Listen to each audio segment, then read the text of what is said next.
আজকে যাকে সাজাতে যাচ্ছি তাকে তোমরা এর আগেও আমার প্রোফাইলে 2-3 বার দেখেছো। তাই জন্য সকাল সকাল ঘুম থেকে উঠে রেডি হয়নি আর বেরিয়ে পড়ি তার বাড়ির উদ্দেশ্যে।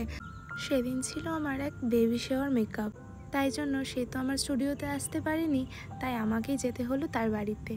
তো চলো আজকে তোমাদেরকে ফার্স্টে আগে আমি তার লুকটা শেয়ার করি।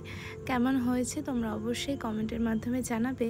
আর তারপর আমার এই ক্লায়েন্টকে রেডি করে নিয়ে মাতৃত্বের স্নিগ্ধতা যখন মেয়েদের ওপর পড়ে তখন যেন তার সৌন্দর্য আরও দ্বিগুণ বেড়ে যায়। কি ঠিক বললাম না? তো চলো যাই হোক, তোমাদের সাথে আজকের ফার্স্ট লুকটা শেয়ার করে দিলাম। যেহেতু সকাল সকাল মেকআপ ছিল তাই প্রথমেই তাকে তাড়াতাড়ি রেডি করে নিই, আর রেডি করে তাকে 11টার মধ্যে ছেড়েও দিই আর বেরিয়ে পড়ি বাড়ির উদ্দেশ্যে। তাড়াতাড়ি বাড়ি ফিরতে হবে কারণ তারপর ছিল আমার একটা সেমিনার। যেহেতু এটা ব্র্যান্ড থেকে সেমিনার ছিল তাই জন্য তাড়াতাড়ি আমি বাড়ি ফিরে স্নান খাওয়া দাওয়া করে বেরিয়ে পড়ি সেই লোকেশনে। আর আমি তাড়াতাড়ি পৌঁছেও যাই, একটু লেট করে ফেলেছিলাম কিন্তু ক্লাস চলছিল। তারপর আর কি ক্লাস স্টার্ট হয়ে গেল। তোমরা সকলেই হয়তো জানো আমার এক মেকআপ স্টুডিওর সাথে সাথে একটা ছোট্ট স্যালনও আছে।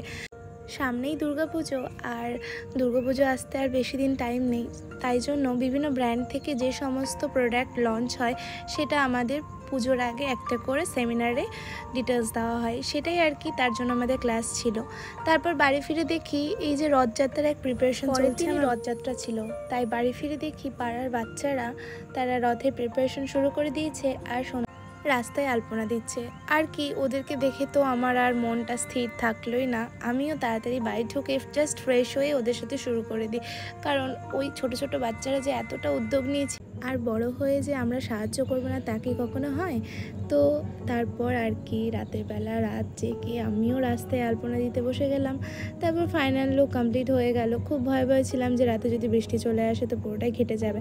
তো ঠাকুরের অশেষ কৃপা রাতের বেলা কোনো বৃষ্টি হয়নি, খুব সুন্দরভাবে আলপনাগুলো আমাদের ঠিকঠাকভাবে রাস্তায় সেট হয়ে গেছিলো। দেখতে পাচ্ছ আমি যখন থেকে কাজ শুরু করছি বাচ্চা থেকে বুড়ো কাউকেই ছাড়িনি। তো চলো আজকের মতো ব্লগ এইটুকুই। কেমন লাগলো তোমরা অবশ্যই জানিও। ততক্ষণ অবধি ভালো থেকো, সুস্থ